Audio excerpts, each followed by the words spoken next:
Je n'avais pas de rêve. Et le seul but que mon père avait pour moi était de me garder en vie. Et non mort. Jusqu'à ce que j'atteigne l'âge de raison. Il ne savait pas si c'était 20, 30, 40 ou pour toujours.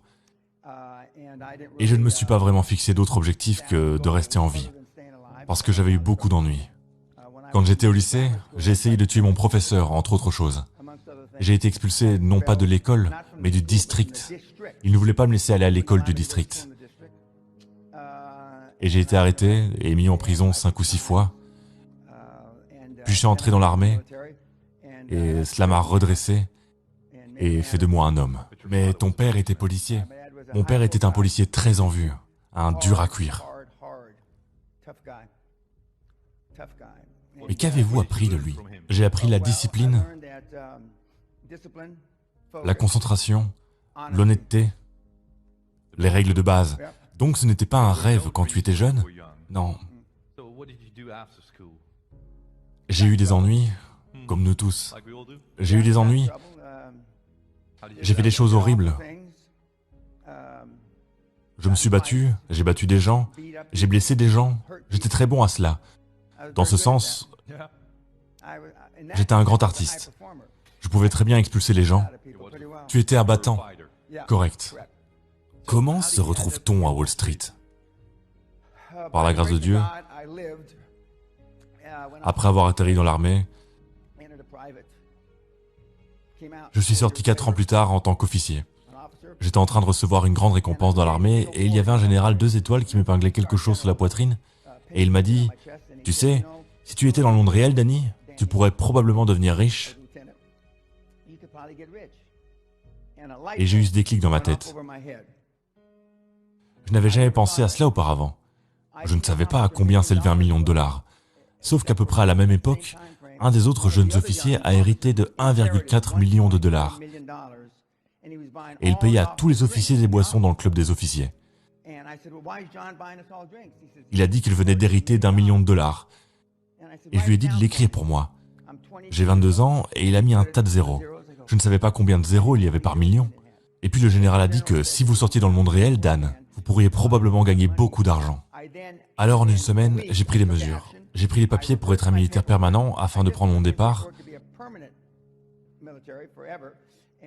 Je suis sorti 5 à 6 mois plus tard, je suis revenu, je suis retourné à l'école où j'ai dû obtenir une permission spéciale parce que j'avais échoué 3 fois à l'université. Et puis j'ai obtenu mon diplôme avec mention.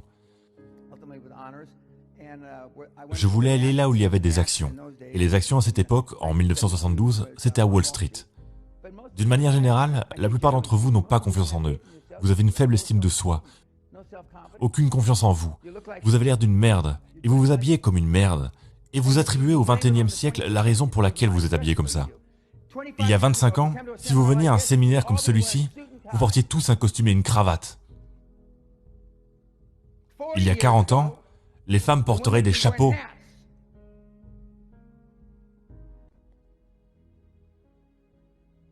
C'est mon uniforme. Je ne m'endors pas comme ça, mais c'est mon uniforme. Il me sert depuis longtemps. Si vous voulez gagner de l'argent de la banque, habillez-vous comme le président de votre pays.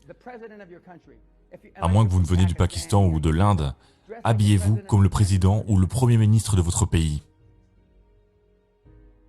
Vous n'avez qu'un seul moment pour faire la première impression. Si vous arrivez en ressemblant à certains d'entre vous, je ne vous donnerai même pas un seul putain de billet. La plupart d'entre vous, je serais gêné dans la façon dont vous êtes habillés. L'année dernière, j'ai été honoré par la reine d'Angleterre. Je suis maintenant, comme ils l'appellent, un membre de Saint John.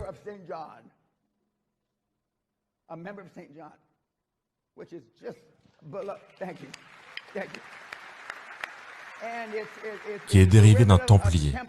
Les gens qui étaient supposés avoir pris le corps du Christ.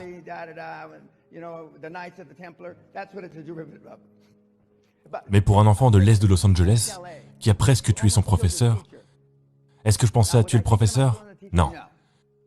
J'étais au 2e étage où je regardais le professeur et le professeur m'a énervé. Et à l'époque, je n'étais pas le genre de gars qu'il fallait énerver. Alors j'ai laissé tomber l'aquarium de 45 livres. Par la grâce de Dieu, il a bougé. Et ça ne l'a pas frappé à la tête, et il l'a frappé à l'épaule, et a écrasé la clavicule droite de son épaule. Si cela l'avait tué au milieu des années 50, je ne serais pas resté assis ici, et la reine ne m'aurait rien donné, pas même un timbre-poste. Et je ne vivrais pas dans le château, parce que j'aurais passé la majorité de ma vie d'adulte en prison. Mais il a vécu. Comment votre père a-t-il réagi? Il m'a battu. L'avez-vous déjà battu? Je n'aurais jamais pensé à frapper mon père. Mon père avait une poitrine de 56 pouces, une taille de 28 pouces et des biceps de 18 pouces.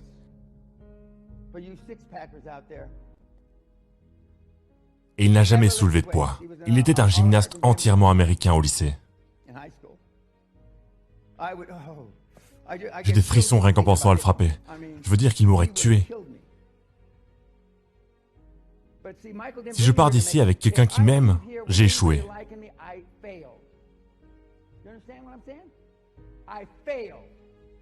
Je ne suis pas ici pour être ton ami. Tu veux un ami? Va chercher un putain de chien.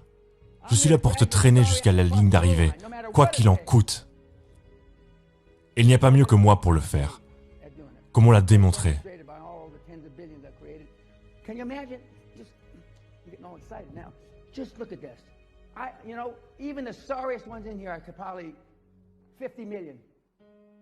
Il y a quelques milliardaires dans la nature.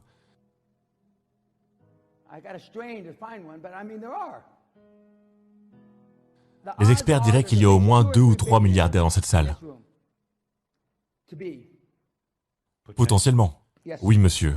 Potentiellement 2 ou 3. Mais ces 2 ou 3 personnes vont-elles faire les sacrifices nécessaires? Qu'est-ce qui est nécessaire? Quel est le meilleur conseil? Le meilleur conseil est de trouver quelque chose que vous aimez. De trouver quelque chose qui peut changer 1 milliard de vies. Zuckerberg est un exemple classique. Il a changé plus d'1 milliard de vies, il a apporté une valeur ajoutée. Rendre 1 milliard de vies meilleures. Vous n'aurez peut-être pas votre milliard de personnes, mais vous pouvez potentiellement améliorer 1 milliard de vies. Et les chances de devenir milliardaire ont augmenté de façon géométrique. Et si vous n'êtes pas milliardaire, vous aurez beaucoup d'argent.